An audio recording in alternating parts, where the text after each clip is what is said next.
যে প্রথম পর্যায়ের নির্বাচন শেষ হলো এবং দেখেছেন যে কুচবিহারের এবং অন্যান্য যে আরও কেন্দ্রে সেই জায়গায় বিশেষ করে কুচবিহার শীতলকুচিতে শান্তি বলে কিছু ছিল না এবং প্রথম দিনেই গণতন্ত্রের যে উৎসব সেই উৎসবের দিন পশ্চিমবাংলার যে বাইরের রাজ্যে সারা দেশে বিশ্বে এখন একটা নাম যে এখানে ভোট ইলেকশন মানে একটা ভায়োলেন্স বিশৃঙ্খলা হিংসা রক্তপাত সেটা দেখেছেন প্রথম দিনেই কেন্দ্রীয় বাহিনী থাকা সত্ত্বেও। পাশাপাশি এই রাজ্যে যারা শাসক দল বা যারা পুলিশ রাজ্যের যে পুলিশ সেই পুলিশ একটা পক্ষে এবং অন্যদিকে তারা ইলেকশন কমিশন থেকে শুরু করে যারা বাইরের যে কেন্দ্রীয় বাহিনী যে রয়েছে তাদেরকে যত রকমের অসহযোগিতা করা যায়। এই ধরনের বিশৃঙ্খলা এবং অশান্তি গোলমাল ভারতবর্ষের কোনো রাজ্যে নেই, তবুও জনগণ ভোট দিয়েছে এবং সেখানে যে পরিমাণ বিপুল সংখ্যক লোক হচ্ছে ভোট দিয়েছে তারপরেও অন্তত আমাদের রাজ্যে ৮০% উপরে কোনো সময়ই কিন্তু এই মনে যা হচ্ছে যে এই যে নির্বাচন হবে সেই নির্বাচনে ভোটার খুব বেশি হলে ৭০ থেকে ৮০% পর্যন্ত দিতে পারবে। তার মানে দেশের ২০% লোক ভোট দেওয়ার জন্য বুথে আসে না, ভোট দিতে আসে না, ভয় পায়, অথবা পরিযায়ী শ্রমিক হিসাবে বলুন, অন্য রাজ্যে গিয়ে বলুন, গুজরাটে বলুন, কাশ্মীরে বলুন, বোম্বাইয়ে গিয়ে কাজ করছে, তারা এই রাজ্যের নির্বাচনে ভোট দিতে আসে না এবং হয়তো বিদেশেও থাকে। সেটার মুখ্য কারণ হলো যে তারা অন্য কিছু কাজের সাথে যুক্ত, যে তাদের ছুটি নিয়ে এসে অথবা স্বেচ্ছায় এসে যে নির্বাচনে অংশগ্রহণ করা, সেটা ২০% লোক দেশে নির্বাচনে অংশগ্রহণ করে না। এবং বাকি যারা রয়েছে সেখানে রাজনৈতিক দলগুলো এটা একটা উৎসবের পরিবেশ নেই যে যে যার একটা গণতন্ত্রে যে দলকে ভোট দিতে চায় তাকে ভোট দেবে, এরকম পরিবেশ নেই। অধিকাংশ মানুষই প্রায় দলদাস, মানে যে দলের সাথে রয়েছে তারা সেই দলের প্রার্থীর হিসাবেই পক্ষে কথা বলে এবং সে দলকে ভোট দেয়। ঠিক আছে, থ্যাংক ইউ। আপনার নামটা? অশোক রায়। কৃষি নিয়ে ভারতবর্ষে যা চলছে, বিশেষত পশ্চিমবঙ্গে আমরা ভোট ব্যবস্থা আছে দেখতে পাচ্ছি, দিকে দিকে ভোট লুট হচ্ছে। যারা এই সাংবিধানিক প্রতিষ্ঠানের মধ্যে আসছেন তাদের মধ্যে দেখা যাচ্ছে যে জনগণের উপর চাপ সৃষ্টি করা, রাষ্ট্রশক্তিকে কাজে লাগিয়ে শিক্ষা লুটপাট হয়ে গেছে, স্বাস্থ্য বিপন্ন, এবং এক্ষেত্রে গণতন্ত্রের নামে যে প্রহসন চলছে সেটা আমাদের কাছে খুব ভয়ঙ্কর। এর থেকে মুক্তি না হলে খুব মুশকিল পশ্চিমবঙ্গের ক্ষেত্রে। আমরা খুব উদ্বিগ্ন নিই এবং প্রতিটা মানুষের এই ব্যাপারে সজাগ হওয়া উচিত এবং সরকার নির্বাচনে বলুন বা আগামীর জন্য আমাদের প্রত্যেককে সজাগ হতে হবে বলে আমি মনে করি।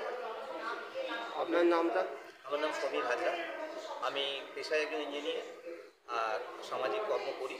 কী করে আমাদের ভারতবর্ষের এগ্রিকালচারাল সিস্টেমটা ডেভেলপ করতে পারে, অর্থাৎ কৃষি ব্যবস্থায় যদি ডেভেলপমেন্ট হয় এবং কৃষকের হাতে যদি সঠিক পয়সা থাকে, অর্থাৎ আজ পর্যন্ত কৃষক যা উৎপন্ন করেন সেই ফসলের দাম কৃষক কখনো পাননি। মাঝখানে যারা মধ্যস্থতাকারী থাকেন তাদের হাত ধরেই যে দ্রব্যমূল্যের বৃদ্ধি হয়, অথচ যিনি চাষ করেন তিনি মারা পড়েন। আমি চেষ্টা করছি সেরকম একটা বিষয়ের উপর কাজ করার, যাতে কৃষকের ফসল যদি বাজারে সরাসরি বাজারে পৌঁছায়, তাহলে কৃষক যদি অতিরিক্ত পয়সা পান তাহলে মনে হয় যে সমাজ ব্যবস্থার অর্থনৈতিক বিন্যাসটা হবে ভালো এবং সমাজ বিকাশটা হবে অনেক ভালো।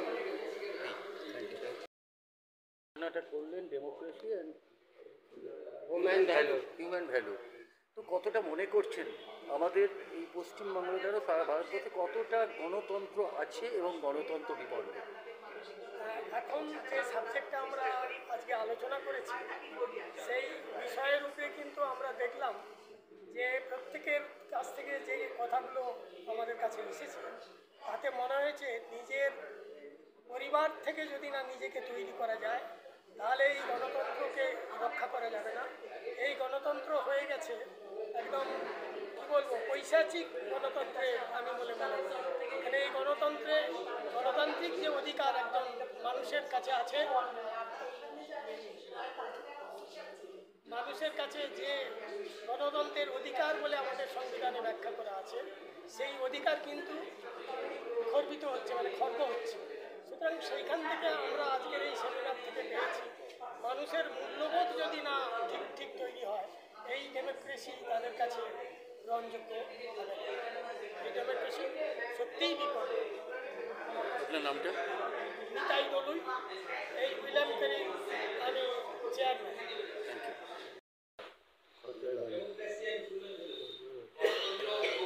Thank you.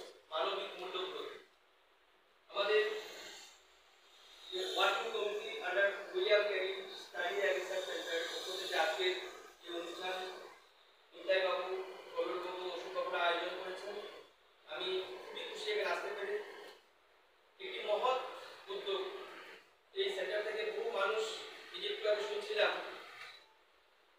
খুব ইন্সপায়ারিং একটা লেসেন শুনলাম যে একটা সংস্থা থেকে উঠে আজকে একটা সম্প্রদায়কে উনি লিড করছেন। হাজার হাজার মৎস্যজীবী এসেছেন। কিন্তু আজকে যেহেতু আমাদের বিষয়ের উপরে আলোচনা করতে হবে, আমি বিষয়টা একটু তুলে ধরছি। ডেমোক্রেসি সম্বন্ধে, ডেমোক্রেসি কাকে বলে কেউ একটু বলতে পারবেন?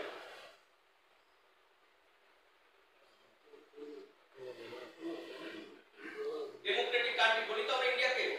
ডেমোক্রেটিক মানে হচ্ছে গণতন্ত্র। গণতন্ত্র মানে হচ্ছে সেখানে একটা দুটো আবশ্যকীয় জিনিস থাকবে। একটা হচ্ছে মানুষের দ্বারা নির্বাচিত জনপ্রতিনিধি থাকবে, যারা দেশকে সমাজকে পরিচালনা করবে। আমাদের দেশে এখন একটা নির্বাচন প্রক্রিয়া চলছে, আপনারা জানেন। প্রত্যেকটি নাগরিক 18 বছরের মধ্যে প্রত্যেকের মতামত বা সুচিন্তিত ভোটাধিকার প্রয়োগের প্রত্যেক অধিকার ভারত সরকার দিয়েছে। তাহলে এই গণতন্ত্রে আমাদের একটা অধিকার আছে যে ভোটদানের মাধ্যমে আমরা আমাদের পছন্দের একজন প্রার্থীকে আমরা নির্দিষ্ট একটা জায়গায়, সেটা সংবিধানের যে দুটো পীঠস্থান, একটি বিধানসভা, একটি লোকসভায় পাঠাতে পারি এবং তার থেকে নির্বাচিত হয়ে বিধান পরিষদ এবং রাজ্যসভায় মেম্বার নির্বাচিত হয়। তাহলে গণতন্ত্রের মূল যে ভাবনা সেটা হচ্ছে মানুষের গণতান্ত্রিক অধিকারটাকে আরো শক্তিশালী করার জন্য এই ভোটাধিকারের প্রচলন হয়েছে। এটা তুমি কি আবিষ্কার করেছো এটা তো সবাই যখন টেবিলে খাচ্ছিলেন উনি হাসছেন, সবাই জানে তুমি কি এমন আবিষ্কার করো। তখন উনি বলেন এই যে টেবিলে ডিমটা দেখছো এটা তুমি একটা দাঁড় করানো সামান্য একটা ডিম শিখে করে দেওয়া, সবাই চেষ্টা করে দাঁড় করাতে পারলো। উনি একটা দেখলেন পলিটিক্যাল টেবিলে বসে, এটা কিন্তু সবাই জানে কিন্তু আমরা জানি না। ছোট্ট ডিমের ঘটনা, এটা তবে একটু বেরিয়ে সেটা দাঁড় করে দিল, মানে এটা তো সোজা, এটা সবাই জানে কিন্তু আমরা জানি না। এই যে বুদ্ধিটা, এই বুদ্ধিটা যদি আমাদের থাকে যে কিভাবে ডিমটাকে রাখা যাবে, আমরা সবাই জানি সোজা ব্যাপার। কিন্তু এই সময় যদি এটা আসে সেই জ্ঞানটা, তারপর ডিমটাকে দাঁড় করাতে পারবো।